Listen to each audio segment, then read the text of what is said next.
Hi guys, you're listening to the Cask and Culture podcast with Lee Robinson, aka Whiskey with Lee. Well, thank you very much for joining me. So Yeah, I this, wouldn't have missed it for the world. Thanks for the invite. well, I was like, not a he's not a picking problem. me.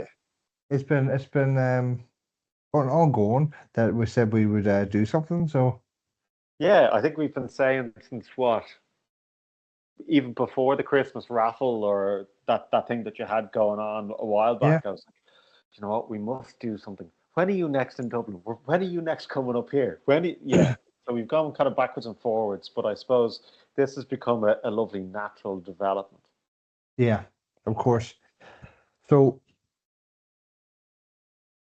first off, I wanted to find out a wee bit about yourself, about how you progressed into drinks, where your history lies with it all, and how have you got to where you are now with it. It's a very good question.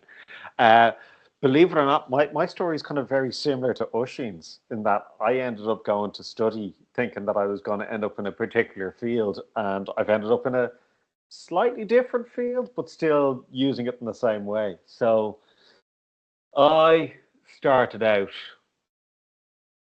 in UCD here, and then I did music. I went over to Edinburgh after that in 2010 to study music further to do a PhD over there. While I was there, I ended up in the Scotch whiskey experience, which is like right at the top of the Royal Mile, Yep. and um, I'd become really good friends with the chef, and he became one of my best mates. And after a while, he said, "Look, I'm going to open up my second restaurant down in the middle of the Royal Mile. Do you want to come down and help me with it?" And I went, "Yeah, okay." So I'd go between the two restaurants, and there was a time in mid festival season where there was a mixologist there, and he was either leaving, he was going home, he was going on holidays for whatever reason. He wasn't going to be there for a couple of weeks, and they said, "Brian, we're going to stick you behind the bar, uh, and work with Ian for a couple of weeks, and we get you trained in." And one Saturday, for whatever reason, he he wasn't in. I'm going to say like his child was sick, or it was something as innocent as that. And I remember it was my first ever experience of being properly in the weeds behind a bar on my own in a 50-seater restaurant, trying to turn over. And I was like week two of training with like cocktail tins in my hand. And then my love of it just grew in terms of cocktails, hospitality, the cooking, food, whiskey, pairing, all of that kind of jazz, the whole thing all together. Came back home to Dublin to get married, and other kind of family bits and pieces went on. Yep. And it was the uh, New Year's of 2019 going into 2020. Sophie's cousin was over from New Zealand, and they wanted to go and have a cocktail experience for her 21st. And they were like, "Come on, we'll all go into Dublin, we'll all go into such and such a place." And like, they were all students, and they thought that they were going to walk into somewhere like, I don't know, Vintage Cocktail Club, or 37 Dawson Street, or wherever it might be, and that they were just Yeah. going to have cocktails all night. And then they all looked at the prices because they were all earning New Zealand dollars and not euro, and they went, "Oh." And then it became, "Brian, is there any chance you would do a little kind of cocktail evening for the girls?" And I went, "Yeah, sure." And I ended up going through stupid amount of fruit, and they had a great night. And then that's kind of where the domestic thing started. And then COVID hit. So I don't know how long or how detailed a story you want, but I had gone through, I was in the job of my dreams, absolute job of my dreams at the time. And that was in kind of branding and stuff. and there was a major contract in the company that wasn't renewed, and so I'd lost my job. But two of my friends, James and Lisa, had said, "Look, while you're on the job hunt, while you're doing whatever you do, like, lash up a couple of cocktail recipes, and we'll all make them." And that's when we would have first kind of connected. So that was, I'm going to say, April 24. Yeah, April 24, Yeah. because it's been on the go 2 years now. And it went from, you know, here's how to make a little whiskey sour in your kitchen, being filmed on your phone like this. And Yeah. the idea was always it was going to be in your kitchen. It was always going to feel like this kind of,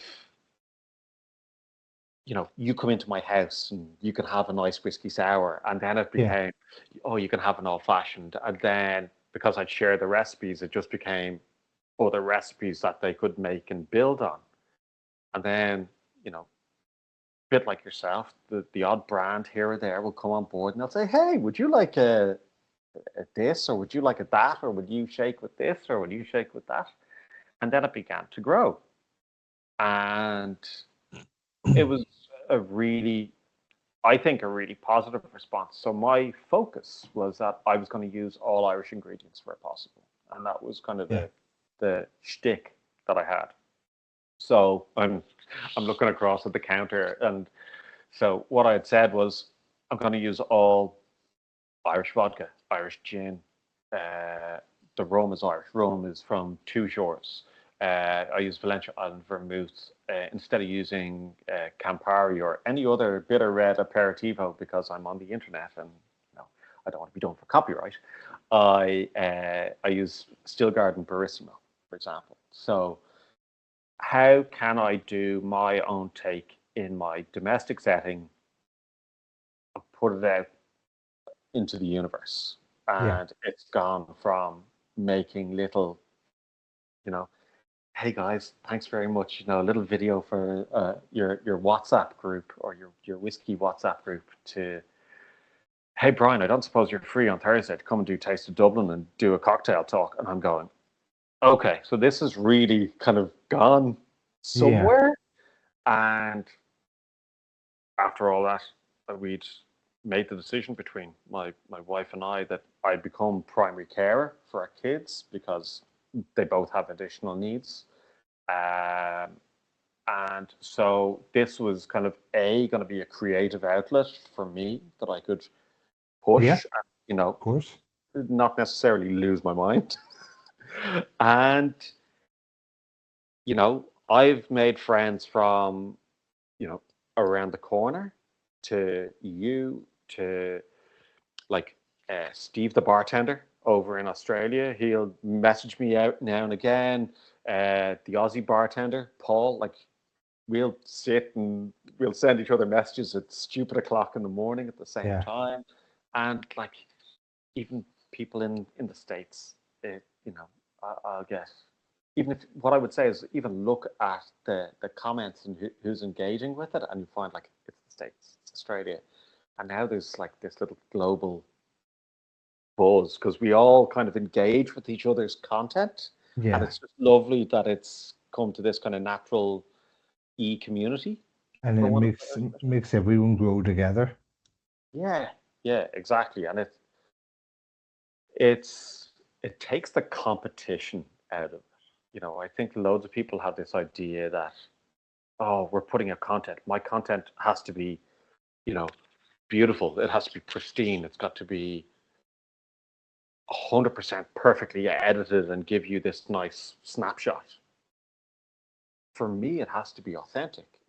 Yeah. What is it like when you come in and you're in my kitchen and I put a drink in front of you? Well, Yeah. hopefully, you know, it transpires and it relates on the camera, because that's Yeah. that's what you're getting.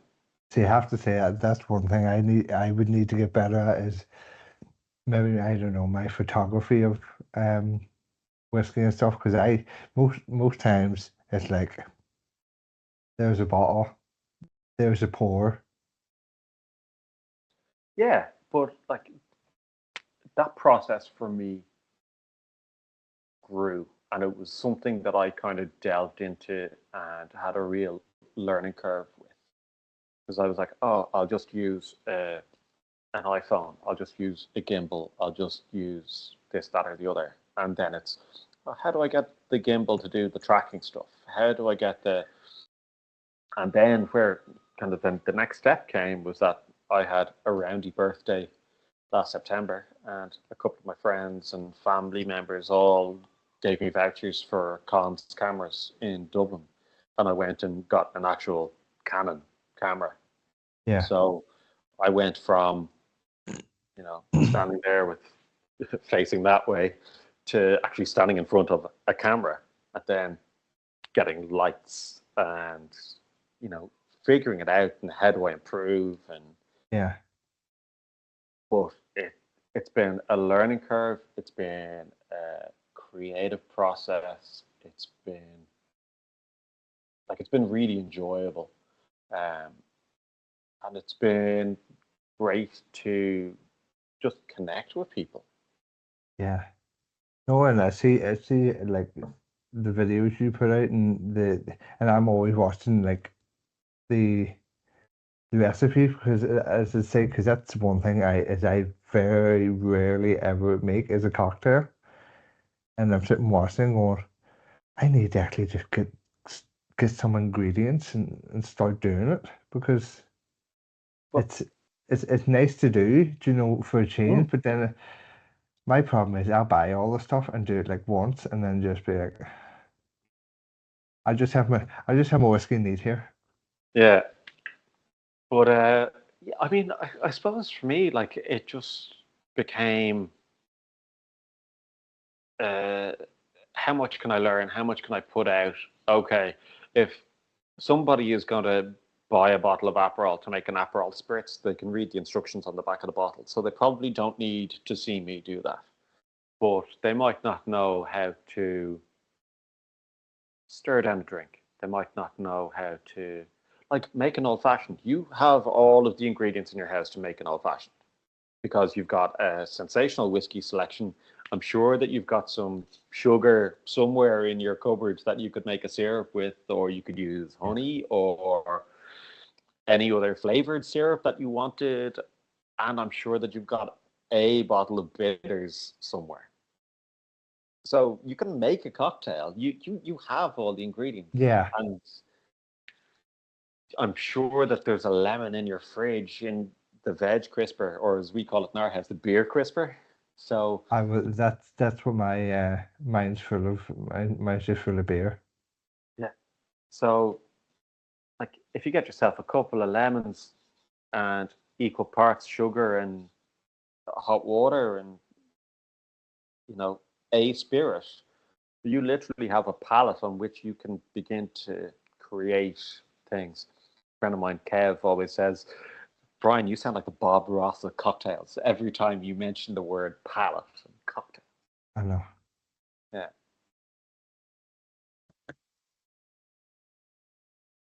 Were you having a cup of tea? Yeah, I'm having a cup of peppermint tea. I was trying to be very grown up and very professional. Oh, that's some good gear. That's some good gear. Let's see, what have I got in I here? thought At my immediate stash, I I thought have. it always helps when I'm doing this to have a wee dram. But you know what? I might join you. Let me see what I have in immediate reach here. And I'll tell you what, I'll even let you pick. You've got Black Barrel, Not bad. you've got Ardbeg, Corrie Vrecken. What else have we got? We have. You're into my Scotch now. I'm trying to find out if I have any Irish in here. So I got Lafroig 10. Don't Uh, disrespect me saying you don't have any Irish. hang on now. Wait 1 second. I have this beauty. Unbelievable stuff. Oh, I have Uh, that. there we go. There we go. Look, I'll join you in a dram. I didn't know if we were going to have a dram, but sure, look, we're here now. Tell me, what did you make a taste? Or sorry, whiskey live, should I say? Not taste. Taste is on Aye. Thursday for me. Yeah, it was great. That's actually my first time down at it as I've only been once before, and that was last year, and I worked at it. All right, okay.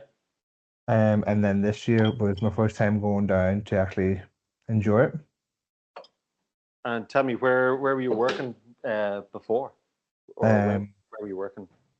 Glen's of Antrim, Lear whiskey. Very good. Good. There we go. Yeah, I was blown away by some of the stuff that I saw over the weekend. There were some really, really nice bits. And what I thought, and I don't know if you noticed this, was there was a real great selection and really high quality from smaller producers. Yeah. Like, I was really impressed with Ardara,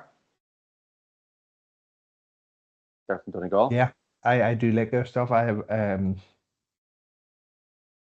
actually in the back cupboard here beside our downstairs toilet, I have a box of their stuff because I had them up to do a tasting for me in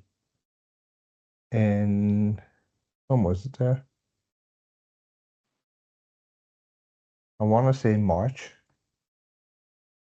Mm-hmm. So they do some lovely stuff there. Single malt is absolutely beautiful. And I'm not even a big fan of peated. Well, you've seen my collection. I've a fair chunk of peat there. I think I've got a Lagavulin 16 in there as well somewhere. Um, yeah, I was blown away. And even like Bowan did not have one bad drop on the table. And I think that No, no. that Uh, was, Yeah, I have a lot of time for Boan. They do some absolutely beautiful stuff. and they're lovely humans. They're Yeah, I lovely had human beings. Harry up to do a tasting for me in November. Mm-hmm. Um, obviously before he's moved on. Um, so he came up and done our I sort of call it the end of the year tasting because I don't usually do one in December. Um, so it was Boan's first tasting in the north. He came up and done for me. Very good. And I suppose you've asked me, so I'll flip the question back on you. How did you get into this as a hobbyist, enthusiast? I deign to use the word influencer, but I'll go with content creator because I think it's a much nicer ring to it. Well, the the the the way I box it too is an influencer shows you their whole life. Mm-hmm. A content creator creates content for you to view. Oh, I like that. I like that. That's a nice way of putting it. Well, Yeah, for I the think. Sorry, go on. so I was just gonna say for the way I got into it, it was long story short, I was offered a whiskey and I think it was a Jameson and Coke at one point, and I don't really like Coke, so I took a Jameson and Sprite. Found out it was quite sweet, and I liked that. Okay. So then I started to sort of step my way into um drinking like Bushmills and Sprite that way, and then slowly started to get accumulation of more bottles, but I wasn't drinking a lot.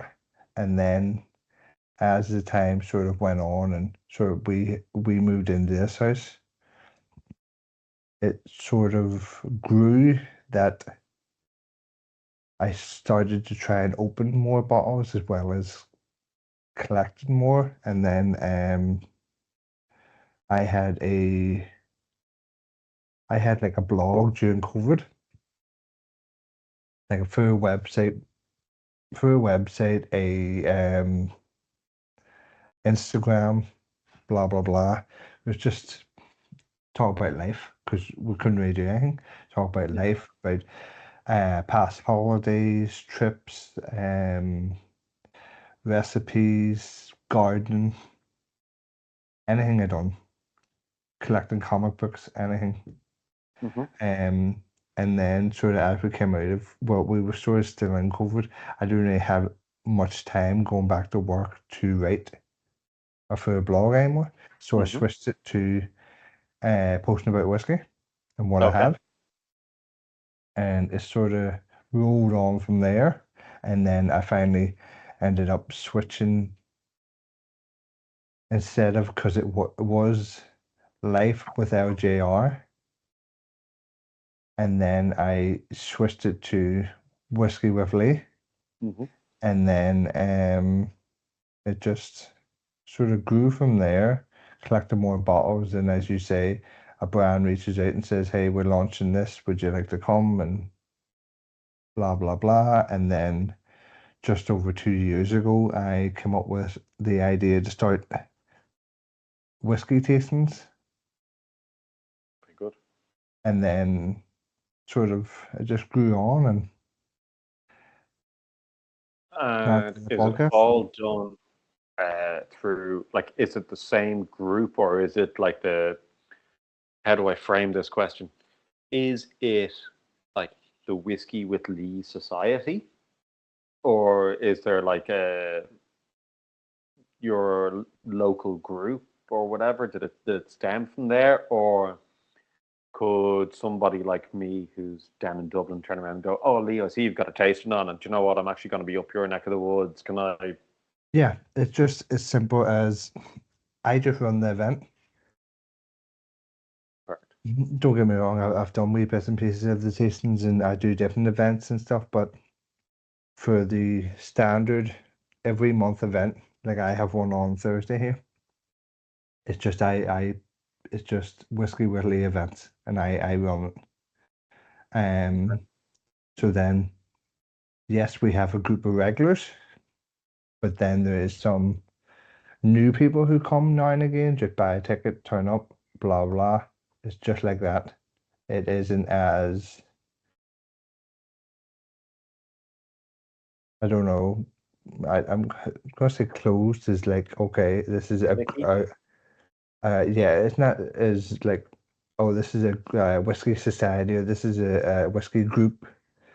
Do you know, yes, I might change it down the line to like, I'm still obviously running it, but change the name of that set monthly tasting Mm-hmm. Okay. because I do other events, but it all falls under the Whiskey with Lee. Umbrella. Yeah, Gotcha. because we have like, as say, I do a tasting in Moira once a month, different brands, blah blah blah.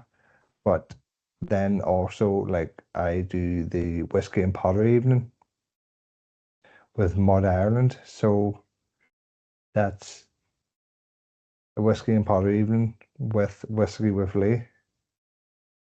Do you know? And then I'm doing a like a paint and sip, but it's like a whiskey and sip. So it is with Emer, who is the artist, and with Whiskey with Lee.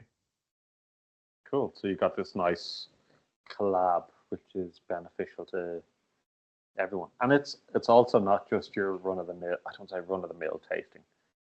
No, that's exactly why I've started doing these sideline events, is because I said this before, is that whiskey is for everyone, and some people don't feel comfortable going to a sit down tasting because there is a expectation you need to know everything, or you need to be able to smell this or pick out these flavors, blah blah blah.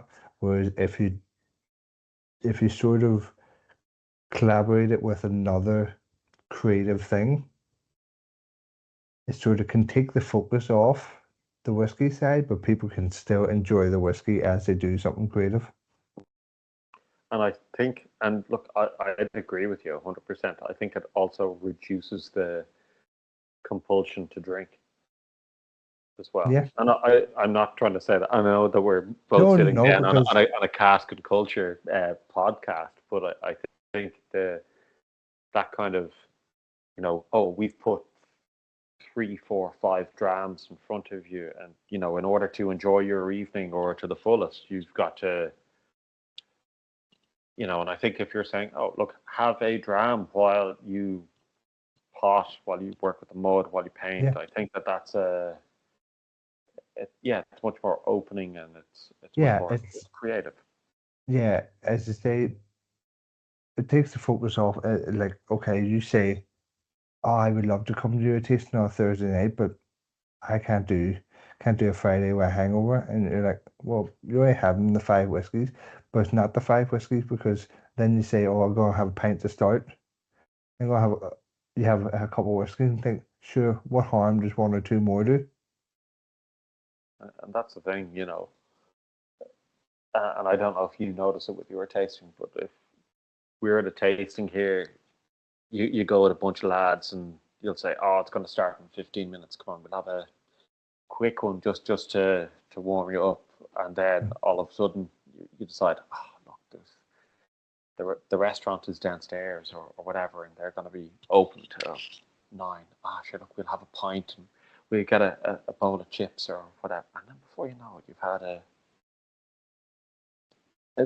a decent sup, shall we say. Yeah, So, but I think what you're doing is right, because you're giving people a more gentle exposure to it, but it's not necessary, and you're highlighting the quality of the product, but you're not necessarily highlighting the consumption of it, which I think is yeah. As you say, it's because very well, as you say, is you go, okay, we'll get a quick one in, and then most brands say you're having that on in my tasting, you usually have standard about five whiskeys, mm-hmm. sometimes six. People want an intermission in between. People go toilet, smoke, bar, Mm-hmm. whereas you can do something like, say, for instance, our whiskey and porter evening. Start off, yes, it's a Thursday night. Start off, you get pizza. So you start off getting your dinner. Yes, you get a mixed drink to start with your pizza, and then you get three drams. But that's spaced out. So yes, you may be having a few, but in my eyes, you should still be able to wake up right as rain the next day. Or at least be able to get up out of the bed and function and Yeah. not be, you Well, know, without the other intermission of going, okay, well sure, we'll get a pint here, but we'll crack on, get a couple more here. mm, but like what you were saying about having the intermission, I noticed that at Whiskey Live. Yeah, I was trying to be on my best behavior because I had to meet a couple of people and shake hands and so on. So I was like, no, I'm not going to try too much too early on. I'll get the formal social bits out of it. But I found that by the time that 8 o'clock came, I, I ended up down the back near the food, uh, and I spied a couple of lads pouring some beer. Turned around to my mate Ronan, and I was like, do you want a break? And he was like, absolutely, absolutely. And it just, I don't know if it was just the change of the palate, the fact that it was something super cold compared Yeah, to the couple of sips of whiskey, but that intermission was, yeah, needed. yeah, don't no, definitely. I found Whiskey Live was great, but we we done masterclass in between our session, obviously in the middle of our session. Oh, did you do the But Method of Madness one? no, we done the um WD O'Connell one, Oh yeah, yeah, the yeah. Dahi. So it was great. Yeah, it was absolutely brilliant. But what was it? Five or six drams he had out for us. So it's not your wee nip you're getting round. good size. So we were we were right along coming out of it too. We're going, flip me. You don't expect as full of measures, like basically 1 hour, 6 measures of whiskey, and you've already had a wee flake of them going around there. Mm. I mean, it's a fair sup of booze now. Yeah, yeah, it was a good day. Like it was, but You were there on the Saturday, weren't you? yeah, Yeah, I went on the Friday. And I think how I think ne I think next year I may just do a Friday. Saturday it was packed out. see, we were there. Doors, I think, were at about 5:45 for about 6 o'clock. So I just, met a couple of people outside, met my friends, went in, and they said, "Look, is there anybody you want to see?" Because I had the camera with me and everything. So the last thing I wanted was to be, you know, all over the place. Um, and went around, and I think we were done and all, and we were standing outside Searson's on Bagot Street by 9:30, 9:45. Now we'd had a sup, we didn't go crazy, and I think I was home by midnight. The dog decided to wake me up at 5 a.m., which he got a good giving out to, but other than that, like, we I'm were sure you fairly, could have done without it. look, an extra hour's kip would have been delightful, but such is life. Yeah, well, this is it. We to be fair, we had a couple of pints on the way down on the train. Yeah, I saw your stories. Yeah, see, that's not a good start when you get on the train at what 9:30 and you're on the Guinness, like so. But I saw that when you'd posted the pint, and I thought, God, that's almost as good, and it's almost akin to the airport pint. Yeah, And it's like, when you're going off for the day or a couple of days, and you can have that little bit of mischief. yeah. So I was like, It was like it stop. was one of those ones. As soon as we got on the train, sat down, coffee, sausage, bacon roll, and as soon as that was finished, it was like ready for a pint because you only had yourself to look after. Yeah, yeah. No kids, no responsibility. Well, other than to be remotely civilized for a particular amount of time. Yeah, but yeah, it was good. And then we got off a train, went to Palace Bar. All right. Oh, very good. Yeah, it was our first time in it, so it was some spot. I haven't been in it in years. I should revisit it, but Yeah, we'll see. it's. I always see all the Dublin whiskey guys always posting about and all. So I was like, oh fuck it, sure we'll go there because you end up we just go to random places because we don't really know Dublin that well. Yeah, I mean it's changed a lot. Some places have closed down, some places have been rebranded, and I think that's kind of the hazard of the industry, really. Yeah, Oh, well this is it. But all in all, it was a good day.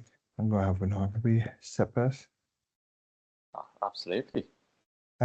So as we talked about sort of career and journey, Hmm. what would you say has been a highlight for you? Oh, that is a very good question. I would say the most recent highlight, or the one that sticks to my mind, was uh, the liqueur collab with Still Garden. I I think thought that that would be. I think that was a pretty big one for me. To be what started out life in my kitchen over there in a stock pot and a sous vide bag, making my own liqueurs because I'd seen kind of a how-to on Instagram, and I went from one flavor to the next flavor, and then started adding in my own stuff on top of it. Um, Yeah, that was a really really big highlight. That was probably, yeah, I'd say one of the big things, because as I said, I had lost my job in 2024. Yeah, we'd moved in here in July 24, and by the end of August, I'd lost my job. The company had pretty much, my whole department had gone, and I had Okay. kind of started doing the page because, as I said, James and Lisa were like, "Oh yeah, would you ever post some recipes?" Because we'd go on a whiskey night up to their house or whatever, and I said, "Oh, I'll bring my tin." And it just, it went from me posting a couple of recipes in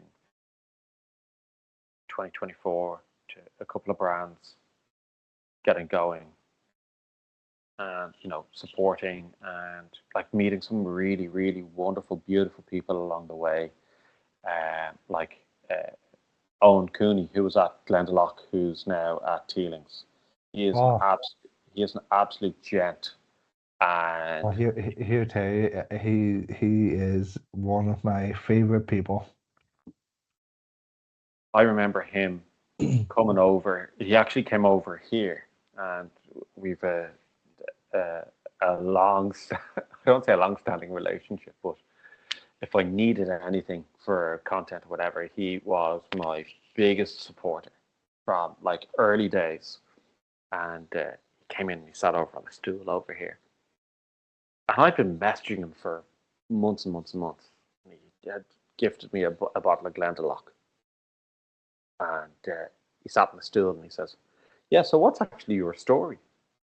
And it was like we are now. It's like, "Oh, yeah."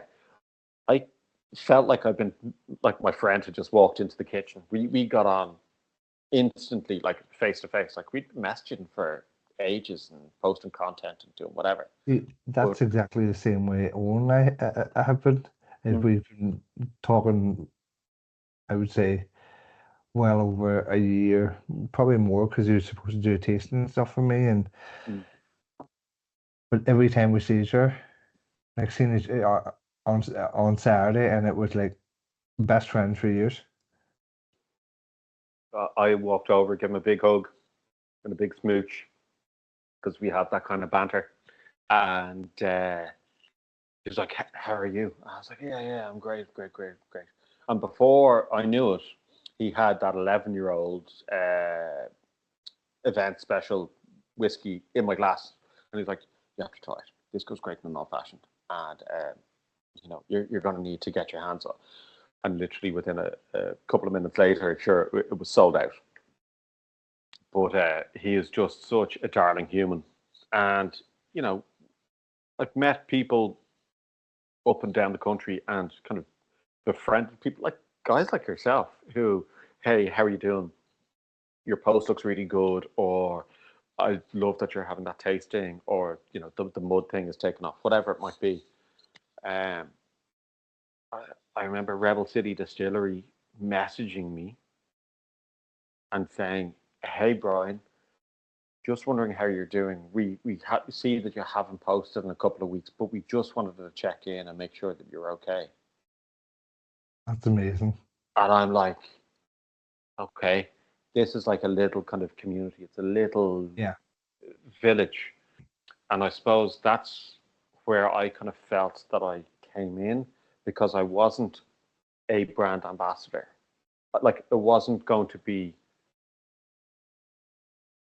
just a gin cocktail. It was going to be a gin from Cork. It was going to be Barissimo, which is made in Inchicore, and it could yeah, be, Valentia Island vermouth, and that was going to be my Negroni, and it was going to be served in a Ger Point glass, which is from the middle of the country, and it was going to have a luxury Irish ice cube luxury from ice. from Okay. from Richie. So, my whole Negroni ethos is that I Yeah, know everybody who's contributed, even the glassmaker, yeah. you know, and that's kind of my story and my shtick. Um, That's that would be the other highlight, actually. If like you were to most of my glasses are. Tua. Two from Rosie. So Oh, they're all over that side of the kitchen, so I wasn't going to get up and show the viewers my backside as I trotted off to get a Tua glass. But that would be the other highlight is actually the community. yeah, You know, um, the ladies in Bearer Bitters, um, Marianne in Maisie McLaughlin's is another yeah, darling human. lovely woman. And who else? Oh, like Boan. They're just they're lovely, lovely humans. Um, I could go on and I could continue like name dropping and I going, know. oh, they're lovely. But I think that's kind of, I don't want to say unique to us, but it's certainly the only place that I've really seen it, whereby people really champion each other as Yeah, an industry here and they want each other to be successful. Like, I don't think it's a case of, oh, my vodka or my gin or my whiskey or my barrel aged this, that, or the other is better than yours. yeah. It's how can we all get on a shelf, or how can we all be on the back bar? How can we all be? Now I know that How can there's, we all raise each other? yeah, and like Yeah, you go with Whiskey Live, and you could see it. Like all of the reps were going between each other's table, and it was, oh, what have you tried? What have you really liked? What have you? Da, da, da, da. And it wasn't a, well, mine's better than this, and you better go and buy it. There wasn't a, yeah, it was a real kind of sense of the community, and that's yeah. really what I've It loved as was well. a competition. Yeah, I think the now, and I'm sure that you might get it from like the bigger brands or the bigger producers or the more group associated whiskies, you might get that kind of thing because of, trying to get pouring rights or whatever it might be. But I loved the idea of being able to go from little small, even like mom and pop style distilleries who have some really, really cool stuff. I loved Ardara, I loved Bowan. I loved the stuff at Great Northern. That was some really, really good gear. And the head distiller from there was telling me that she's also involved in her family business and it's a pub. And I was like, look, there's that connection and it's going full circle. Stuff like that was just Yeah, so, so cool. Yeah, so the community would be my other highlight. yeah. It is amazing. It is amazing how connected and how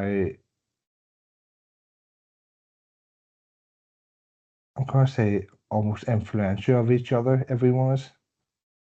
Yeah, yeah, I'd agree. Yeah. I might pick something else just for the sake of going for something a little bit different. So you have a choice. I'm going to let you pick because it'll be fun. So you have a choice of two airport exclusives. You Is that have Dalmore? Dalmore. Dalmore 13, or hang on, you haven't even seen the other one. Settle, settle now. Dalmore. You're going with Dalmore over Glenfarclas. Okay. I have the Dalmore 12. Oh, it's beautiful stuff. Good gear. Good gear. Um, what would be your tipple? What would be your favorite? Or Of have you a favorite? West, like Yeah, Irish, Scotch, whatever. yeah, just anything. Or what? What? Bushmills What? 16. Which? Sorry, Bushmills 16. that's a proper one. That's a good chef. That would be a go-to for me, which I'm actually thinking of going getting up and getting. Well, sure. Look, press pause in the old recording, and if you want to go and get it, trust me, I'll make sure that you press record again. Oh, I don't need to pause it because I clip it anyways. All right. Okay. Cool. Grant I'll finish this and then I might. might nip and get something. So So what else have you got from me there, Lee? What new projects do you have coming up, if any? So Is there anything I- you're working on? I've got a couple of branded projects in the pipeline. So domestic content. I'm not going to say who because it's just not right for me to No, say who. no, of course. But just in case you want to clip this a little bit better, I have some. Yeah, I've got some really exciting kind of branded collabs coming on board in the next. And some of it is just going to be like month on month. It's going to be one a month for the next couple of months for people. I've the taste of Dublin on Thursday, which is very exciting. That's uh, Richie from Luxury Ice again, and myself and Sharon, and we're in the Food for Thought tent, and it's just like a round table discussion. Love it. So there's that. That'd be cool. And then the Scotch Whisky Experience are turning 25, or Amber Restaurant, where I used to work in the Scotch Whisky Experience, is turning 25. So we've got a kind of a content opportunity there because, again, another highlight is that I ended up with a cocktail on their menu this year.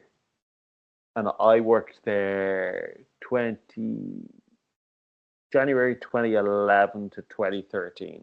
That's amazing. And they had reached out to a couple of people who used to work there, whether it was for fond memories or whatever, so that they could put up on their socials. And they said, Brian, you're one of the alumni and you're doing this. Is there any chance you'd come up with something? So it's there. It's on my page, and I'm like, that's the bar that I used to work in. Now, albeit I was about this size instead of being this size, but But that's amazing to be appreciated that way. look, we went over. Sophie booked us into the Balmoral in Edinburgh for my 40th, and basically before we went and got on the plane, we decided that we'd go and have lunch. We booked in to finish up in Amber because it meant that I could sit down, check out of the hotel, and we weren't flying out until the evening. And we had a little table over in the corner, which I have served so much haggis and so much whiskey to, and basically everyone came over, and I sat down with head of operations, head of restaurant, head of da da da da, and it was like a Scottish version of the bear, where you were just all around the table, and I'm like, I have argued with these people. I have told them I love them. I've told them I hate them. I've seen him throw an iPhone across the room, and it was like I'd never left. Yeah. Now, albeit Sophie was there, and Sophie didn't work with me, and Sophie's my wife, but it was like I'd never left. And that was, to be able to have those kind of conversations, like, hey, what are you doing now? What's content look like? What's the restaurant look like? What does supply look like? Yeah. What's industry look like over here? Because I remember when I was here, and now you go on a nostalgia train, and it's like, do you remember that time when we used to go down there and we'd have a cigarette, or back when I used to smoke. Do you remember we used to go out there? You know, nostalgia train. And Yeah. it's funny. Here's another nostalgia train moment. Do you know Gary Kelly from Dublin Bar Academy? From where? Dublin Bar Academy. I don't So, think so. so Gary runs Dublin Bar Academy, and he was over in Edinburgh in the Scotch Whisky Experience at an event. But he puts up on his story, and he's in the whiskey collection, which is the big kind of museum piece. You walk in, and it's floor to ceiling whiskey, and I think it's like 1,200 bottles of whiskey in the Clive Vidas collection. And I don't know if I should be telling you this because it's going to be put out and it's going to be public knowledge. But one time I was doing a collection dinner, which is like silverware, shirt, tie, waistcoat, Yeah. everything. And I was opening up a bottle of champagne, and right above me is a £15,000 at the time Macintosh chandelier, and I went like that, and I thought I had the cork in my hand, and I did not have the cork in my hand, and it ended up in the chandelier.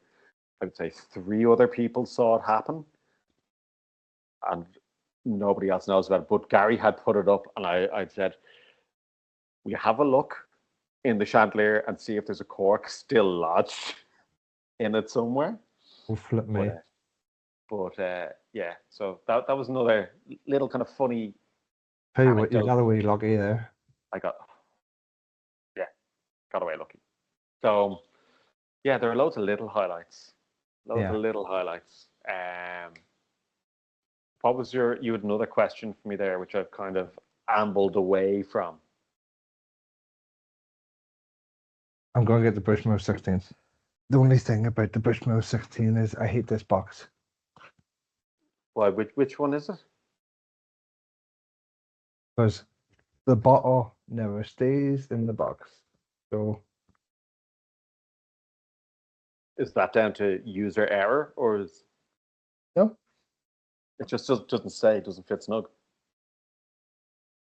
So you can still see it tilting. I can't see it at all.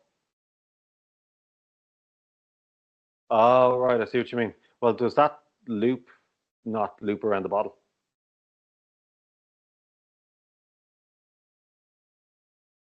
I don't know. So does that not I like usually thought that does was that, the loop that sat in behind it. So you, or could it go around to stop it falling at the front? I could, maybe you could, but still got forward. I'm trying my best to find a solution for you and to find a solution for Bushmills. Hashtag not a sponsored post. Listen, all they need to do is put the liquid in the bottle. Exactly.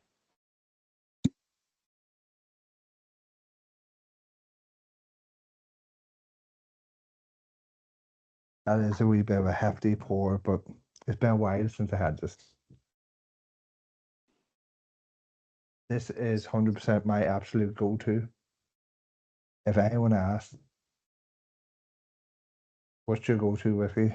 That I am probably, as you could maybe see from the whiskey choices, Yeah, Oloroso, yeah. Oloroso, Sherry. Oloroso. That is Oloroso, isn't it? I think it is. I think so. But That's yes, so, yeah, that's also sherry. well, no matter what, my go-to whiskies are usually sherry finished and Oloroso based. Unless I do like the Bushmills 12, which I think it is Marsala or Malaga.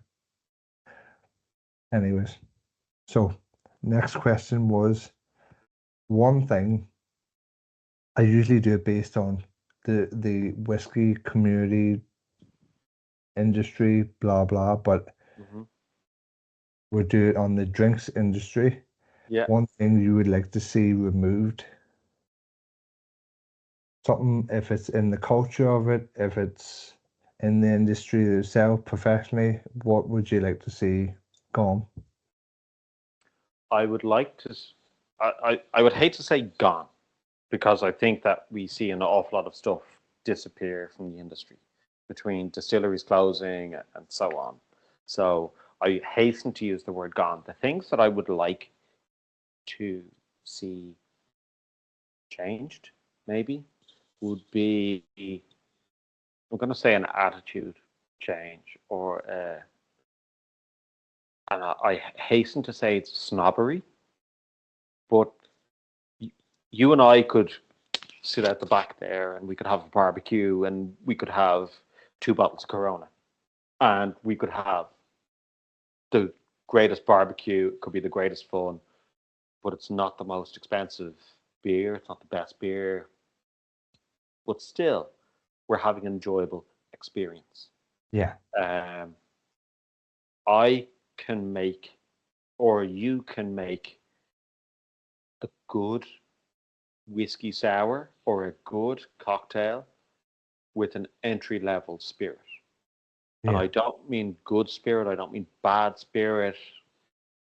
By I'll go by price point Yeah. By price rather point, a run of the mill than a run of the pop. mill. You could go down to Lidl or Aldi, or you could support your local shopping centre, whatever it might be, whether it's Super Value or Londis.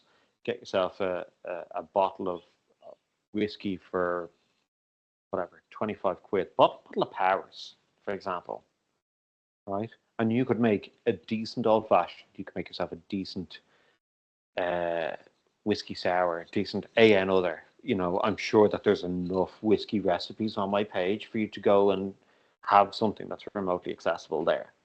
Um, but you could also have a bad cocktail made with a really premium spirit that hasn't been either shaken or stirred or whatever, or it hasn't been shown the love. So I would love to see, again, I hasten to use the word snobbery, but I would love to see I'm going to say exclusivity, that, oh no, you can't use Dalmore 13 in a cocktail. Well, I can. It's mine. It's in my house. I'm a grown ass adult and I've got an incredible use of free will. Um, but I could equally make something with that's not 75, 80 quid a bottle, whatever it is. Yeah.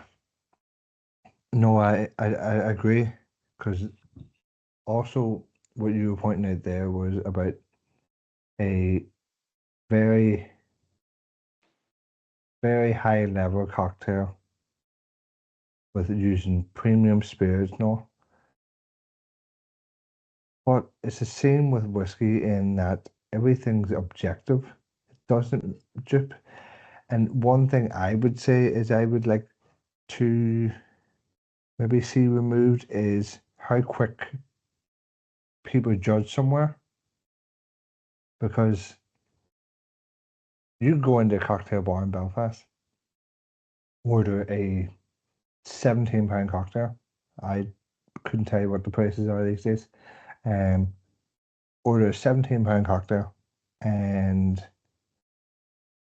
have that cocktail. You didn't like it, automatically is on Facebook, on Instagram, whatever, TikTok. Don't go there. Cocktails overrated. Absolutely shit. And you go, was it though? Or did you just get something you don't like? I understand that tastes are objective, but I think that there is a lot more people out there that if they don't like something, especially in the hospitality industry, if they don't like something, it's not that one thing they didn't like, it was the whole place they didn't like. I'd agree. And going back to your question, to kind of circle back on that, God, that sounded very tech bro. Um, to kind of bring it back to your overall question, I would love for people to, rather than it be just about what we had, be about the experience that we had along the way. Well, So this is sort of what I mean in the way that it wasn't, went into somewhere and I got something, I didn't like it, but then automatically people go on and say the service was terrible, the place was this, the place was that. It wasn't the one thing they didn't like, it was everything was wrong with the place. yeah, Yeah, I mean, I see where you're coming from. I suppose the other aspect that I was going for is I'll give you a good example. When I was still in Edinburgh, and I'm going back 2012, yeah, a mate of mine who I was working with said, "Come on, we'll go for a beer after service." So we went down, we sat in the Almanac, and we had a couple of pints of Tennent's because that was what was on draft. And anyway, we were shooting the breeze. He was moving back to, was he back to London or he's back to South Africa? And it was his turn to go to the bar. And he came back with a Glenfarclas 21 for me. Now, at the time, we were probably earning not the greatest amount of money. Yeah. And this was probably, 2 hours' wages or whatever it was at the time. But I can remember sitting down with him, having a chat about life, having a chat about getting engaged, having a chat about his move, and I can tell you the whiskey that I had. But the whole thing in that was it went from the whiskey to the experience to the memory, and the whole thing was all encompassing, rather than it just be like what you were saying. I went into the Almanac. Oh, their selection was crap. Uh, I think, and I'd agree with what you're saying. I think we're very quick to put something on blast to the public, Yeah. and I think we're not as quick to have. And this is probably where I would be. I don't say that I would be slightly different, but I'd spent so long in hospitality and service and that kind of area that I'd be able to turn around and I would be as polite as pie. I'm like, sorry, I don't know if this had been, has this been sitting on the pass? Has it been, and take a person out of it. Don't mention the wait staff, don't mention the kitchen. Just say, Yeah. look, during coming from kitchen to table, this has gotten a little bit cold. Is there any chance? And then when you treat somebody in the industry with that kind of level of kindness and equity, I think that you'll have, providing that they resolve it, Yeah. I think you'll have a much better experience. And that could be, this cocktail is too sweet, this cocktail is too dry, this, uh, did you reach into the back of the fridge to get the coldest bottle of beer rather than the one that's just gone in and be restocked? That kind of thing. Yeah. No, I completely agree. And I think just as you're saying there is, I find and don't get me wrong, in personal experience and being out with friends and blah blah family and stuff, that people are very quick to say nothing in the place if there's something wrong, but Mm. go online and tell all their disapprovements of the place rather than, as you say, if you had a spoke to the waiter or waitress and said, by the way, I don't know if this was sitting a bit long, but it's got a bit cold. Any chance you get that sorted out? Not a problem. That's it. That's it. Done. Resolved. Yeah, and I think when you meet somebody at face value, rather than, oh, here I am a food reviewer, or I am a mixologist, and I say that with, you know, in jest too. You can have a I don't know, you can have a bad service, as in as a staff member, you can have a bad service. The kitchen can be backed up, the Yeah, whatever, we are human, and exactly. this whiskey sour doesn't taste right. But providing you say, look, this hasn't worked out, can we resolve it? Rather than, oh, well, I'm going to put up this review of a Exactly. restaurant which is completely unsolicited and you have however many thousand followers. Sorry. Resolve the issue first and Yeah. then maybe But go see, and I do it. even besides the point of people being bloggers or mixologists or food reviewers, word of mouth hurts a lot of places too. Oh, still, And yeah, most definitely. And that's what I'm also getting at is the fact that someone will sit there and go, oh, this was bad or that was bad, and won't say anything in the actual establishment, and then 100% agree. come out and go, by the way, oh, how was your meal? No, I wouldn't go there again. That was stinking. I wouldn't go, oh, they didn't do this or they, instead of just saying, by the way, bit of an issue, any chance you sort this out, and it's solved there and then. Absolutely. And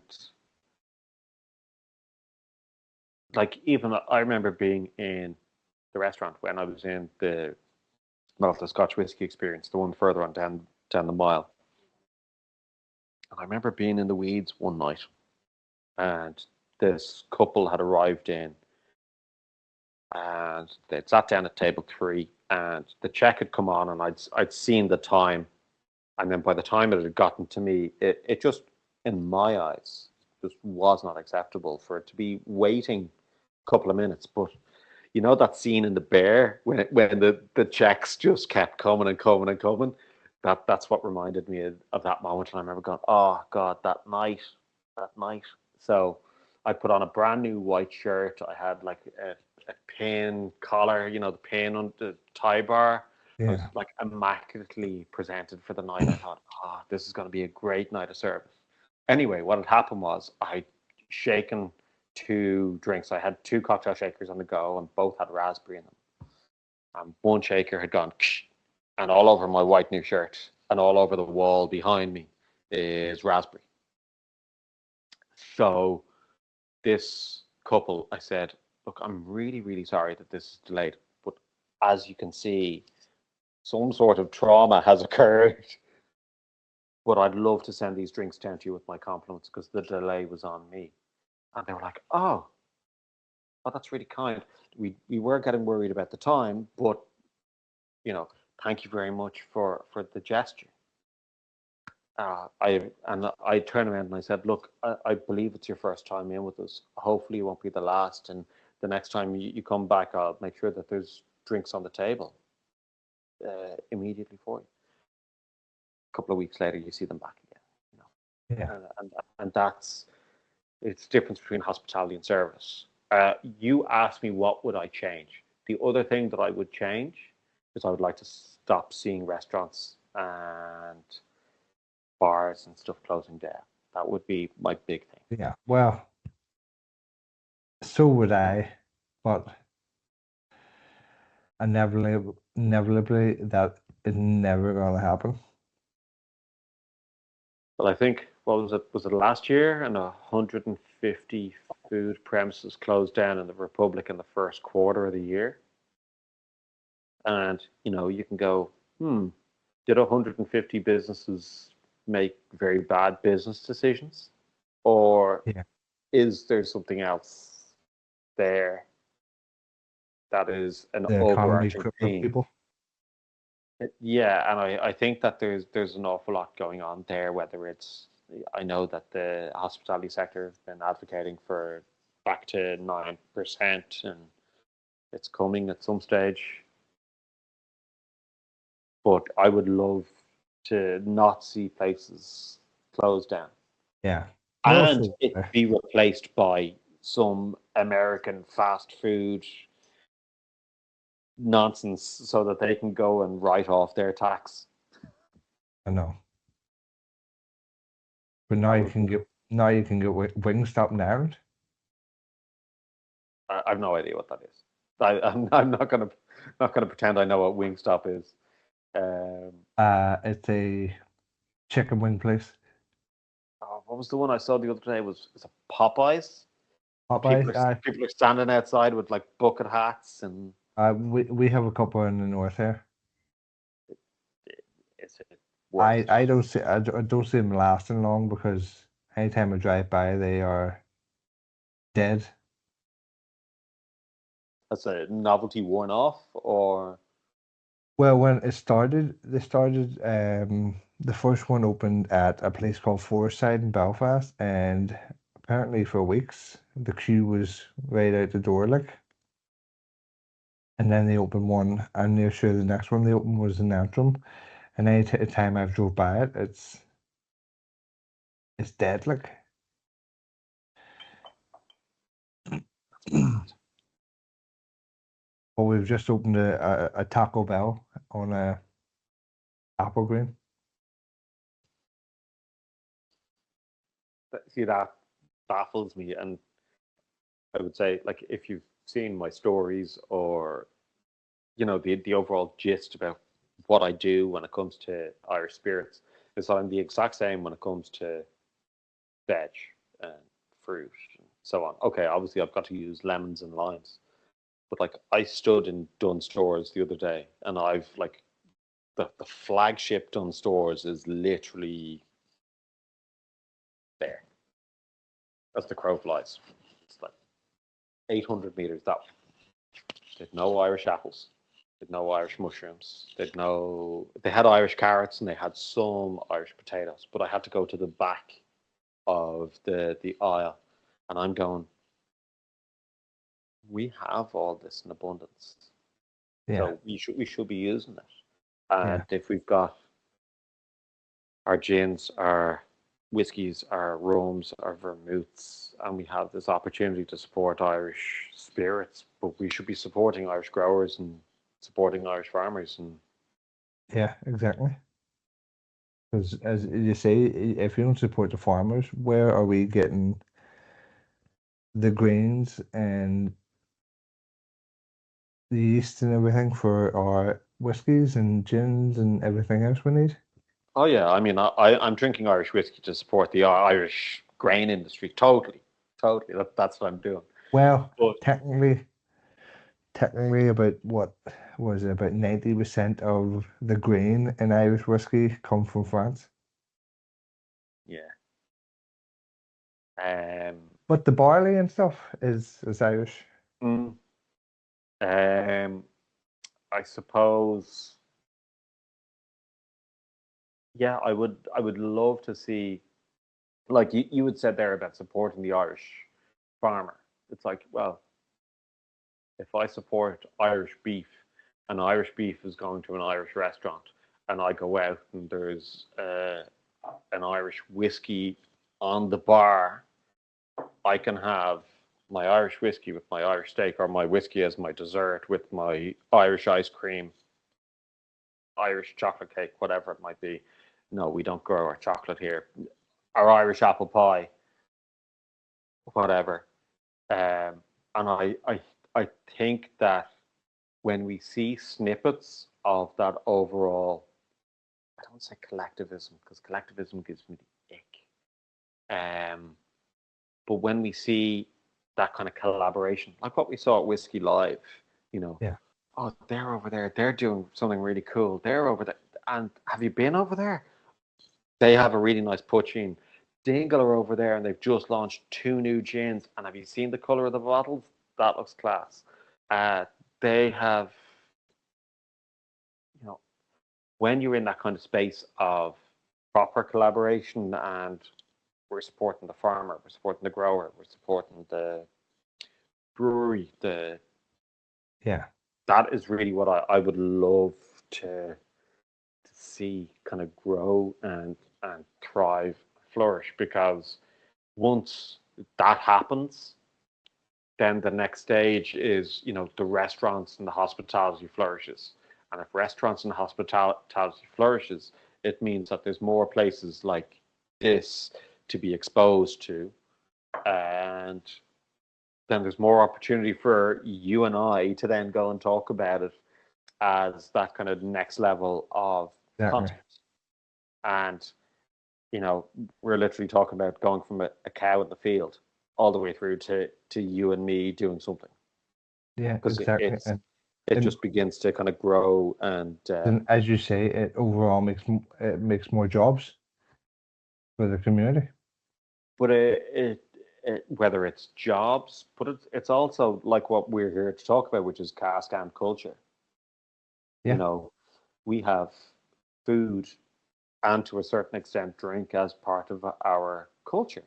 Yeah, of course. And whether it's going out to the local pub and having the carvery, whether it's, having that special meal in the Two Rosette restaurant, which is up the street, whatever it might be, Yeah. or your mom and pop pizzeria that's around the corner. I think when you begin to support that local community, and I'll put it to you this way: like if I go and make a Negroni on my channel and I use Still Garden, you know, Still Garden really appreciate that I'm using Barissimo or that I'm using their gin, or Valencia Island really appreciate that I'm using their vermouth. Martini couldn't give a flying F. Yeah. Campari couldn't give a flying F. And I'm only saying that so that you can possibly beep me out if you need to. And, you know, Tanqueray or whoever it might be, or, be it Hendrix or some other gin, aren't going to care. But if, Yeah.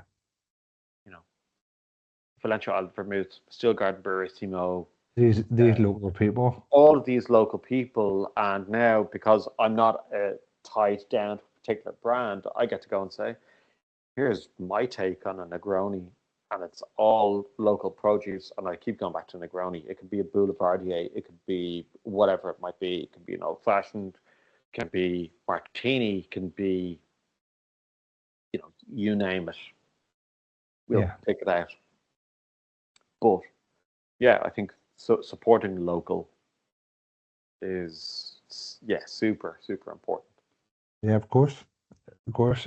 We don't get all these fine products without supporting them. Like as I say, Hinch, first whiskey of the night. It's 20 miles that way from me. Like it's about a 30-minute drive. Maybe not even 20 miles. Then what? An hour's drive up the north coast for me. Yeah, exactly. I mean, it's Yes, massive it, company. Still a massive local producer, massive local job provider. why not support them? I was having this conversation the other day. The last whiskey that I finished up with in Whiskey Live was Powers John's Lane Cask, right? Lovely. So everyone's got a bit of a. I think everyone in the kind of cocktail world has that grandparent story, and you're going to get it now. So my grandparents were married in John's Lane Church in Dublin. My Nice. parents were married in John's Lane Church. My uncle was boy soprano in John's Lane Church, and my great uncle was Knight of the Shrine. He was the longest serving Knight of the Shrine in John's Lane Church. So literally, you had the church. At the back of that, you had the original Powers Distillery, and then all behind that was the bonding. So when I see a bottle of Powers John's Lane, for me, it's like it's the little touch Yeah, back to a couple of generations. And yeah, that that's sounds amazing. very, it can always sound very notionsy. And some people say, oh my God, just pour me the drink or just make me the old Oh fashioned. no, it's nice to have those ties to certain Mm. drinks. You know, And I mean, it does. It makes them a wee bit more special. mm,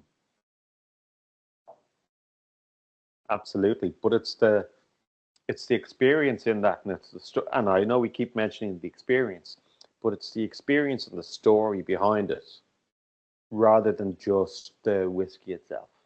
Yeah, of course. And like as I always say, I would every couple of months host a bit of a whiskey night with my best friend James and his younger brother, although now he's moved to Madrid, and his dad, and we would do a bit of a whiskey night, and they're always going on to me about, oh, you always should you always bring out so much whiskey, you know. I'm like, that's what's there for. If I can't sit down with family and enjoy it, there's no point. There's no point having it because we sit down and we go through, we make a list, and of what we each liked and didn't like, and you're sitting having that whole experience of that night. But that's what it is. I mean, see, you look at that as like an offering, or putting out your whiskey for everyone to try. I would call that proper hospitality. That's the you are more than welcome to try whatever it might be, from, again, like a black bush all the way Yeah. up to Well, see, whatever. that's I do just say I go like literally sit down, usually start with a whiskey and ginger and just nominate someone. There, your first pick. Go in there, in the cabinet, up on top. Doesn't have to be open. Just pick and bring it in, and we're starting it. Wow. See, I love that. And the thing that I love about that is it takes away the elitism of it. It takes away the, oh my God, I can't believe that you picked up the really expensive bottle of Macallan, you Yeah, know, and it's now, we're all going to sit around and enjoy something really delicious together. yeah. Well, my thing is, it always has been, is whiskey for drinking, and there's not much there that I would. There's not. I think there's. I don't even think it's there anymore. I have one bottle which I probably would have said when I have that, and the only reason is I call it a birthday bottle. It's I've talked about this before on a different podcast. Is I have a bottle of Teelan 18-year-old single malt Lovely. Renaissance 5, um, Renaissance Resistance. I can't remember. 5, and it was a gift for our wedding, and I decided on my son's first birthday Hmm. I would open it and have 30 ml of it. And I would put 30 ml, and every year on his birthday I could have the same until he's 18, and we could have a double measure together. Ah, see, So, that's a story. but that's where I would go. That would be the way bottle I would have said, no, we're not opening that, Mm. because I'm literally sitting on his birthday. Then after he goes to bed, sitting and with a set of scales pouring it to make sure I'm getting right, to make sure there's enough left.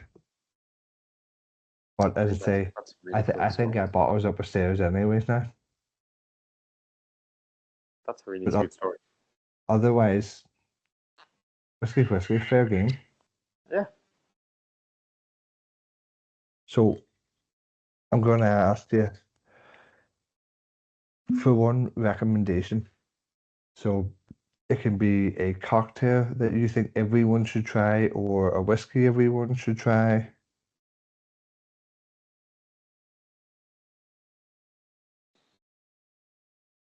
I would hasten to recommend a cocktail because the palette is just too huge.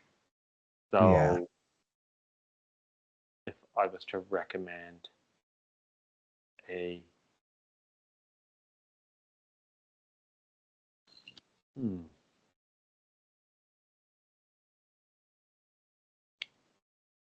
what would I pick? So if I was to have a favorite, I would say it'd be a Lagavulin 16. That'd be my, that would be my birthday whiskey, my sitting down, you know, my special occasion dram, my treat to myself would be like a Lagavulin 16 or a Lagavulin Distillers. I would. I'm gonna sit with that for a minute, actually, Lee, and I'm gonna try and figure out what would I recommend. I would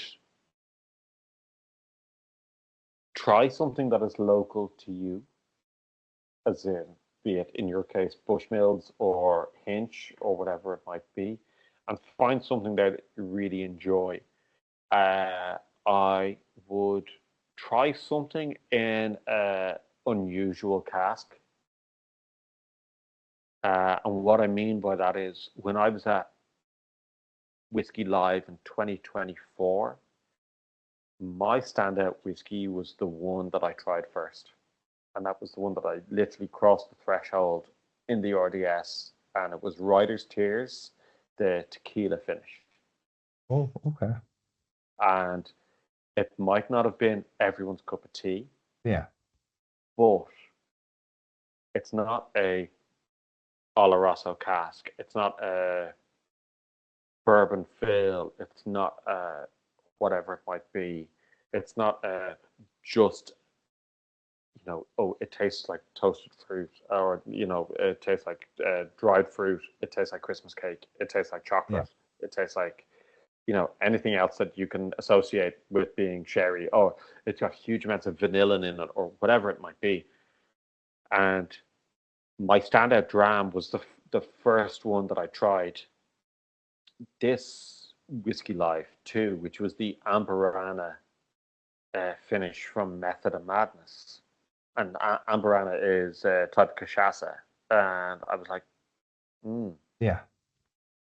No, this is it's really standout because it's unusual. yeah. And See, one, just as you said, Raiders Tears. I actually have Raiders Tears coming up for a tasting for me on Thursday here. very So good. the We'll one, plug down some more. um, no, but I have, just as you said, I got gifted a bottle from a colleague of mine, and it was Raiders Tears. They call it it's a limited edition one, but it's down as a Japanese edition, but it's the Mizunara wood, and Mm, it's lovely. But I was given a sample during the year there of the Raiders Tears ice wine finish, and okay. it blew my socks off. I actually I forget his name. The rep was texting me earlier. I sent me the tasting list, and I was like, text back, do you have any ice wine? Just to see, because the last time I was talking, who was I talking to? We're talking to a guy in the Palace Bar on Saturday, and we were talking about whiskies and Raiders Tears and blah blah blah. And we both said, "I hear what about that ice wine fish?" And he was like, "I tried to get the rep to bring us in another bottle, but I don't think he has any left." That's such a shame. Um, yeah, I mean, it's the trying something different. Like, oh, sorry, you had said about the Mizunara cask. So I'd walked over to Bowan because I'd been in touch with a couple of people there, and I'd said, "Look, are you guys by any chance going to be there? Do you want to connect, or it'd be great to shake hands in the flesh." And they said, "Actually, Paddy is going to be there, but you can tell him that the two of us sent you down to say hello." So anyway, I walked up and I spoke to a guy with a much better beard than mine, and he said, "Come here to me." And he brings me over. And do you remember in Boan in their display, they had this kind of circular thing in the middle, which was all of their more kind of special stuff.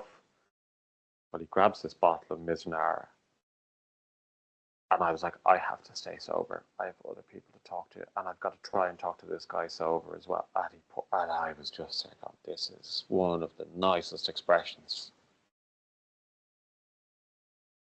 And Glenn, literally, that's between my house and your house.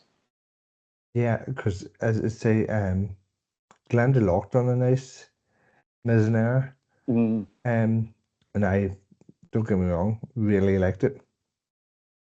And then I actually used it for one of my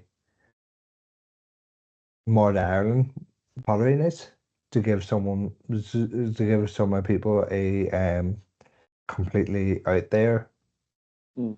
cast type that they maybe had never had. Um, but yeah, I see that Raiders Tears in there. I've Powerful yet stuff. to yet to try it. The tequila finish was that was special. And what was the other? There was another one that I'm thinking of. Oh yeah, the Glendalough, because you'd mentioned the Glendalough Mizunara. The real standout for me was the Glendalough Peated. I don't think I've tried it.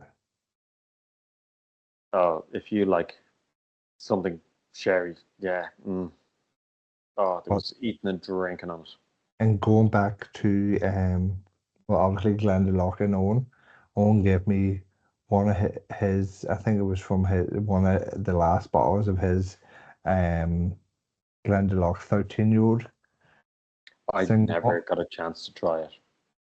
Yeah, I think he said to me that that was the last bottle he gave me it when he was up doing the tasting for Seamus in Belfast. Said to me that night, what's your favorite? And I sort of said, and he was like, you know what? It's my last bottle, but for you, you can have it. See, he's a good skin. Aye, He's a real it's gentleman. one of the nicest souls you'll meet. Oh, yeah, totally. But there's, yeah, as we said, like there's loads of nice souls out there, and Oh, of course, but he's just he's a different breed. oh, he's a gentleman. So Um, Go on. next up, as obviously you are a whiskey drinker, what is a dream dram? What's on the bucket list? Glenfarclas, 1985. Very specific. Yeah, so it's the year I was born, and they have done like a year expression, and I keep having a look at bottles and bottle prices. It's like I can't afford the bottle, but if I got a chance to have a dram, I would probably put you know put my money where my mouth is and savor Yeah, it and have that as the special occasion. Um, if I could get my hands on a bottle of Glengoyne 17. So it used to be 17 years ago. It used to be a 17 and a 14, and then it became the 15 and the 18. But there's something kind of in the back of my mind that's kind of itching. That's going, no, you have to have the 17, and not by way of it being snobby or anything, but it's out of just pure sentimentality of going, yeah, I used to sell this by the bucket load. yeah. So they would be two. And um, have I any other whiskies that would jump out? Look, good whiskey with good friends is always going to be my answer. It's always going to be the experience side of it. Yeah. It is going to be just as important as the what's in the glass. You know, the dram that I've had with you tonight has been rather lovely. Well, it is Boan. But well, yeah, there, So, and there was a Dalmore 13 in there as well. oh, I suppose Downmore's lovely drop too. Mm. So what else you got from me, Lee? Favorite bar?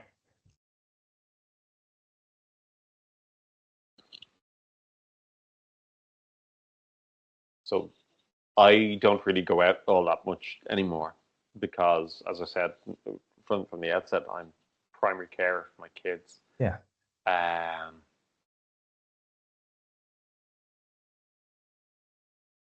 But this one's in the way of, I don't just mean favorite bar right now, or where would you go for a pint? I mean, favorite bar, nostalgia purposes, that, when you were in there, that was amazing experience.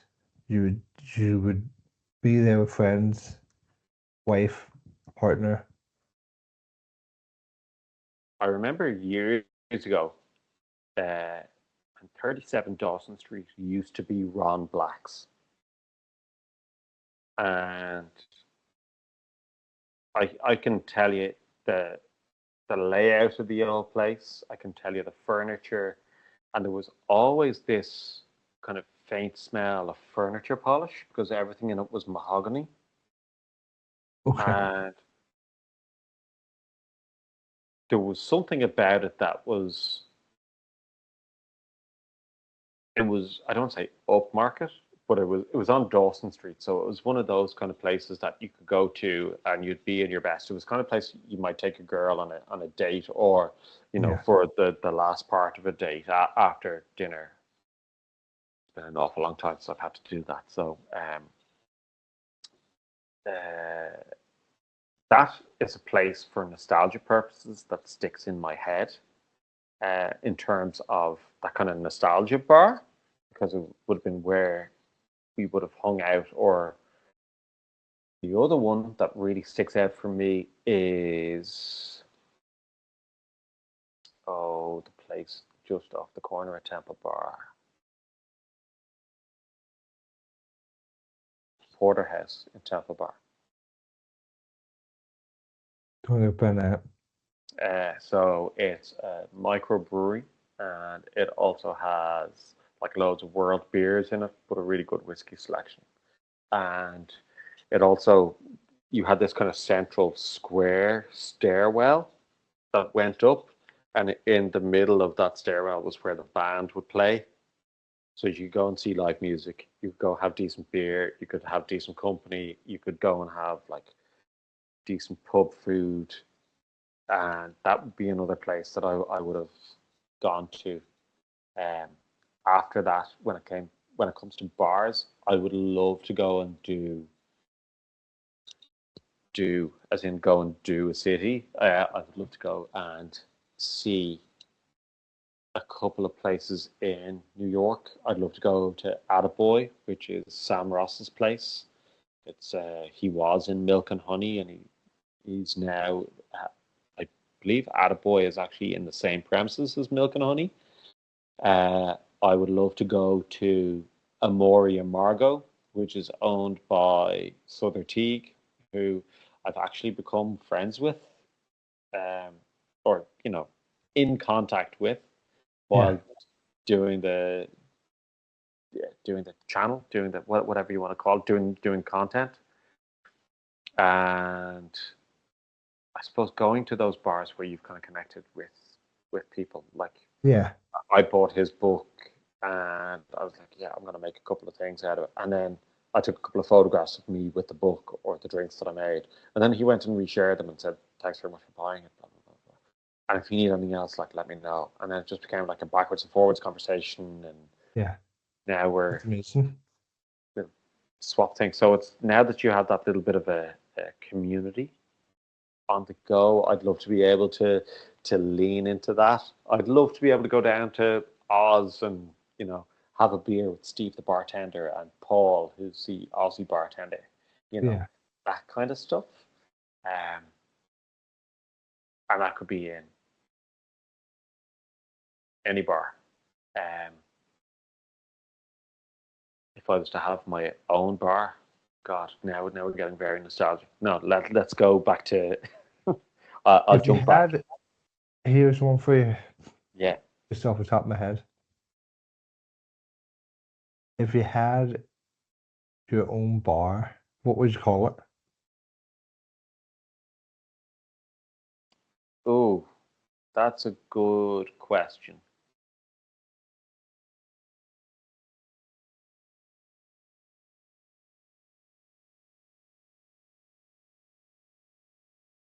Hmm. I'm not quite sure. Uh, I've probably two names are jumping out at me. First of all, would be Rutland Avenue, and the reason I would do that is the street in which my grandmother's house was on, and it's one I grew up in while my parents were at work because my grandmother used to look after me. So that'd be one. I would have loved to have Happy Accidents, but that's already been taken by Kate Gerwin over in Canada. And that's kind of the Bob Ross reference because Kev Yeah. says, you always sound like the Bob Ross of cocktails.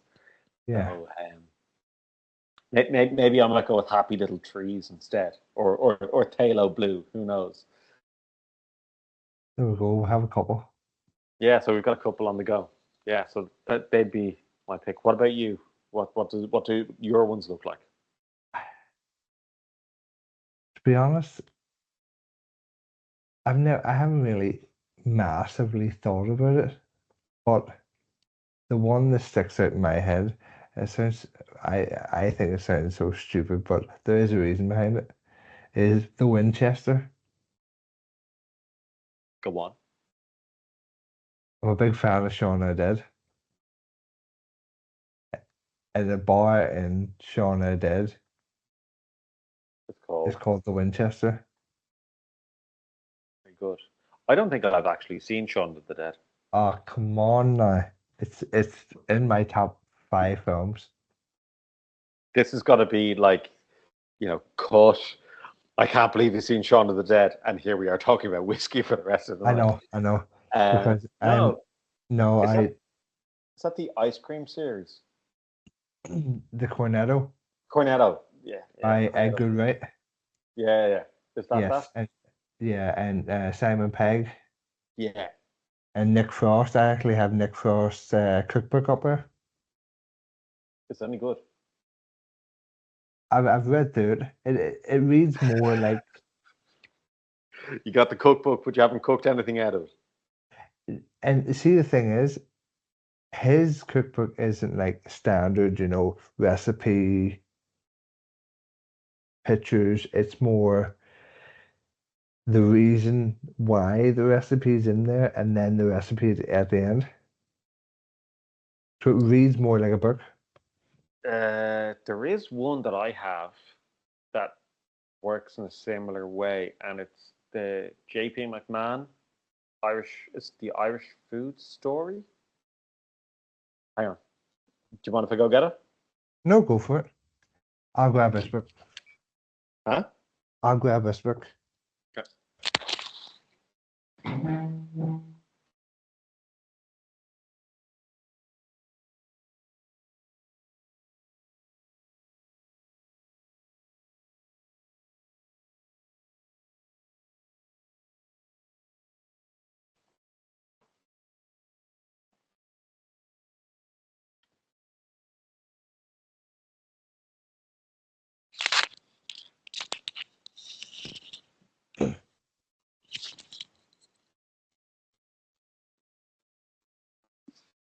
That's it there.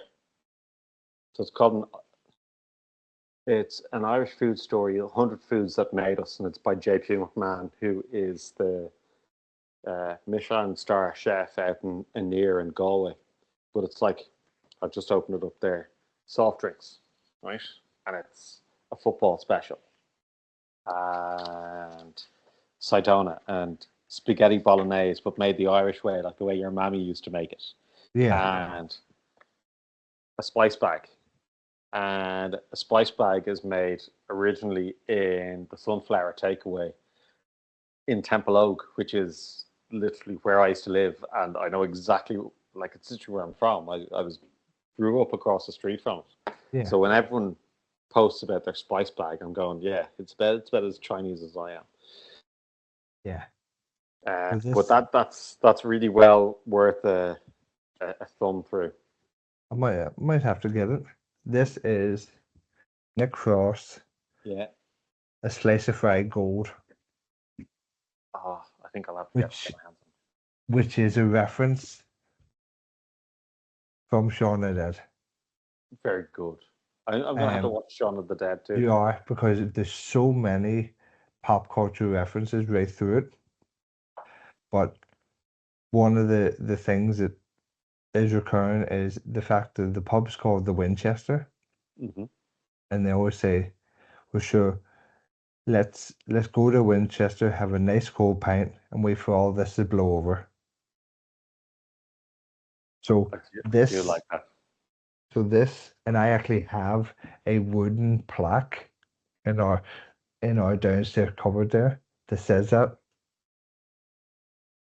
That's cool. So That's very cool. this, as you can see, reads Go more up a tiny bit. Oh yeah. reads more as a book. So Yeah, yeah. like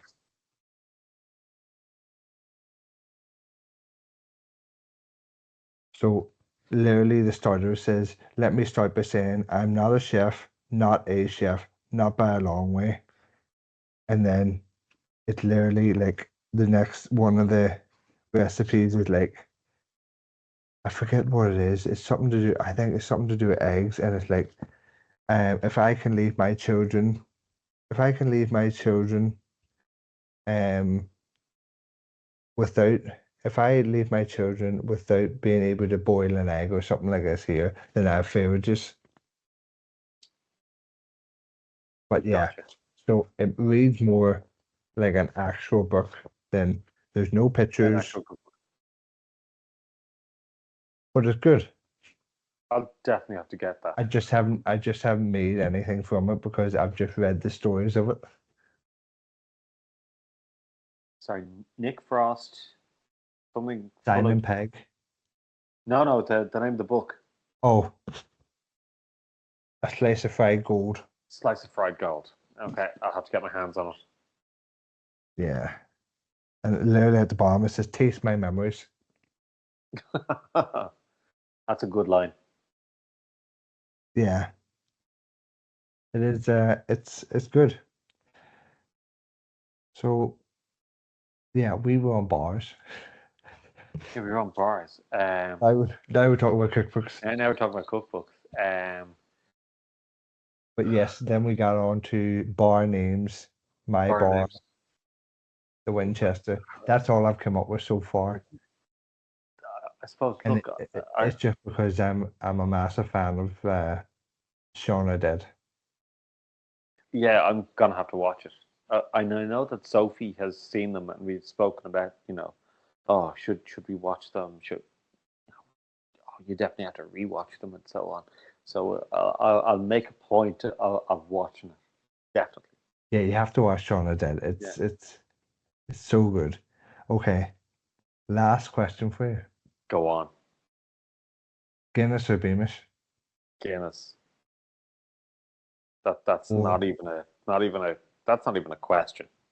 the secret third answer, Murphy's? There was no third answer. There wasn't even a first answer. The only option is Guinness. Mm, The only option is Guinness. I say, I say Murphy's and Guinness. Hangs up. No. Mine would be 100% Guinness.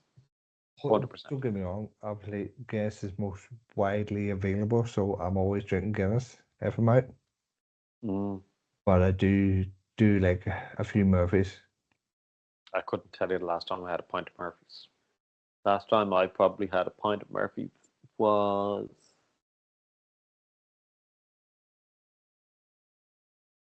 2006. Why wouldn't be that far behind you? Like well, actually, I would be that far behind. Of course, it wouldn't be that far back. Um, there's only about three bars that I think I know of in Belfast that serve Murphy's on draft. All right, okay. And so, what would be your pick? Your pick is Guinness normally, or Right, obviously, if we're out, it's always Guinness. But if like the Duke of York in Belfast, there's all three, there you three wise go. men. So you have Yeah, a pint of three each. wise men. Yeah, but some people refer to it as the Holy Trinity or the three wise men. Yeah, Yeah, but we always would like my friend James and I would have done have a pint of each, and then finish with your favorite. So now I always want to finish with Murphy's. that'd be a couple of pints of Guinness for me. Yeah, definitely Guinness. I don't know. There's just something about it that I prefer. I guess. Yeah, no, don't get me wrong. I love Guinness and I have as much Guinness as the next guy when I'm out, but if I can get a Murphy's on draft, I'm taking it. Excellent. I So, think it might be the exclusivity of it. so my last question for you is, Okay. what does the podcast and the channel look like in 12 months' time? What does growth look like? Where do we? What's the plan? Because you asked me about, oh, have you had any exciting content coming up? So I'm gonna flip that back on you, and I'm gonna say, what does like? Are we planning a full on, Tristan Stevenson style podcast, or what's it look like? I don't know. Could be gone all together in 12 months. Ah, come on, Lee. Give me something to cling on to. I don't Give me. know, to be honest. I don't know. I don't know. Hopefully this grows. I am always interested in chatting to other individuals inside the industry, inside whiskey, inside food as well, because the pairings of food and whiskey and drinks are always great too. I don't know. I hopefully this time next year we'll be celebrating 3 years of doing whiskey tastings, maybe a couple more collaborations, and see where we go from there. At the minute, I don't have any real big projects Mm-hmm. in the works besides being like, I don't know, a dog chasing a car with jumping on to new things and doing a podcast now after probably about 2 weeks of thought. Was that what it was? It was just That's the way I am. because I remember you messaged me going, "Oh, do you know anything about podcast gear?" And I was like, "Actually, in a former life, yes, I do." Click, click, Yeah, click, click, click, click, click. Um, so I suppose, yeah, I was interested to find out, like, yeah. It was more someone has said to me, and then I was on a podcast, and then someone else had mentioned to me, and then I thought, if I don't try it, I don't know, so I'll just go with it. all But right, yeah, I don't know. 12 months time. Hopefully, hopefully for the tastings, come on, get 3 years. Come April, it'll be 3 years. Hopefully, see that 3 years out. Try and collaborate with more brands. okay, Hopefully, get a sponsor for the podcast and continue doing it. yeah, And then I would like to have a couple more exclusives for tastings as in, I had Bowan, as I said earlier, for their first tasting in the North. mm-hmm, I had Clonakilty in February. That okay, was their first tasting in the North. I would right, like to do that with a couple more brands because I am all about supporting local, and local obviously is up here for me and everything else. But also, I want to open the eyes and the palates of people up here to all the great stuff that comes out of the South. mm. And ooh, that is, I think that's a really really good idea. Is to try and, as you said, open the palettes of. And if I was to ask you, another question would be, when it comes to, and I hasten to use the word up north, but yeah, up north, what do you see an appetite for in And terms and I'm of. not, and even when I say up north, just in talking to him, I don't even mean like divide of north and south. I just mean north, Geographical north. geographical north. Yeah, gotcha. Okay. Well, there's a few. There's like as I say, this is Irish whiskey puzzle Yeah. of most of the distilleries of Ireland are on it. So Okay. that's why you see we post-its of things I'm working on. Um, as in bringing people up for tastings. Um, there is there is plenty I see an appetite for. Like I haven't had a bad reception of people up here so far. People are very open, especially in the whiskey tastings in Moira, very open to trying the new brands. Have been very pleased with most. I would say 99% of what they've tasted from stuff down south, and it's not even that it's that different. It's just so many different brands do things so many different ways, and Hmm. just getting the opportunity for people to try brands that you and me go to Whiskey Live and we know who they are, but Yeah. to everyday maybe whiskey club goer or whiskey drinker, they've never heard of. Yeah. Because they might be, I don't know, drinking Black Barrel or Black Bush Well, or. it's more for the also the distribution up here is we maybe don't have um distribution for all the brands in the south. So like Dara from Loch Grey, I was talking to him the other day. He was supposed to do a tasting for me. Unfortunately, distribution in the north is non-existent for them, so it's hard to justify that. But I know their stuff would be a big hit Yeah, if they came up. absolutely. Their stuff is really good. And the other one that I tried recently, and I'm unsure if, again, just due to supply, would be Garden County.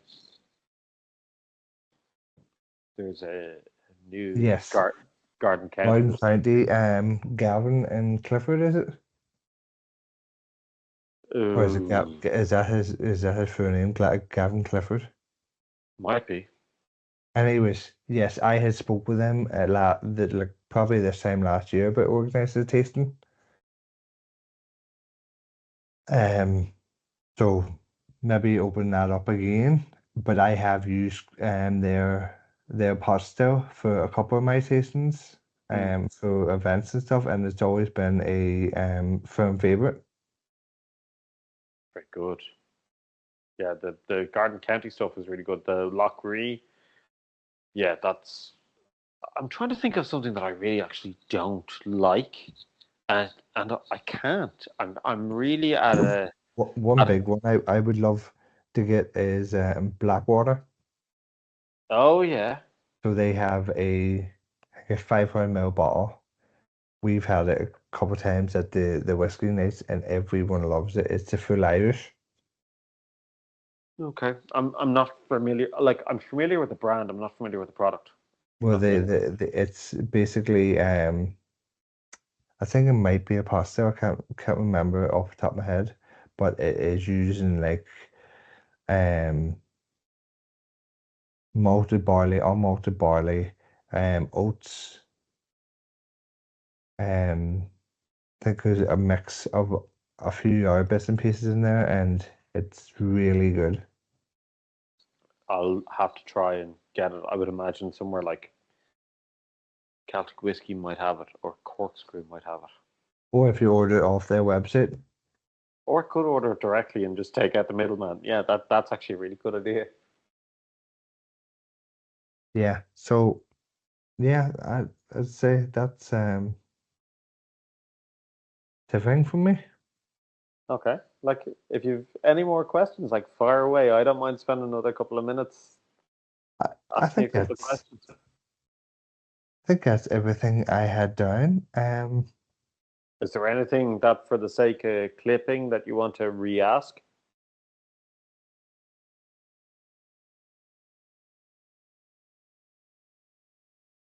There was something I was going to ask. Ah, fuck, I can't remember now. It's all right.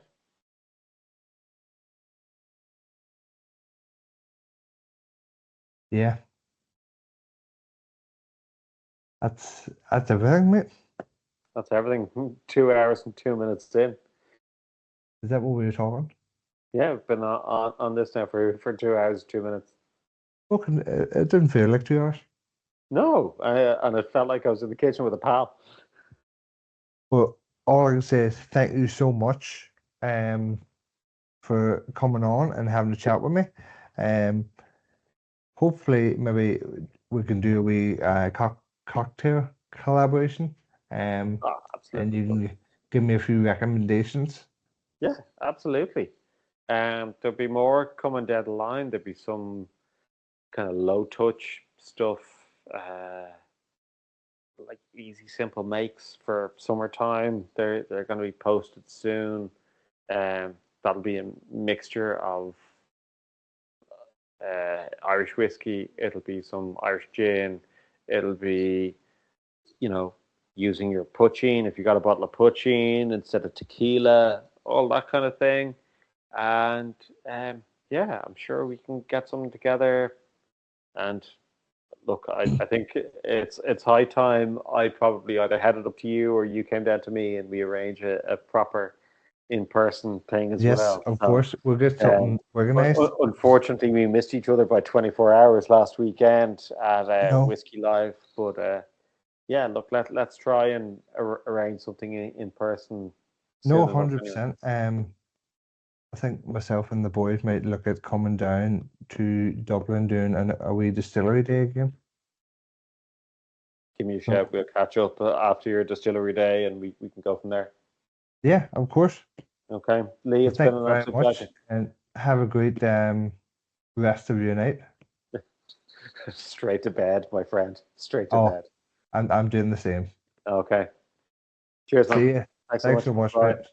That was my conversation with Brian Collins, aka Lifts and Sips.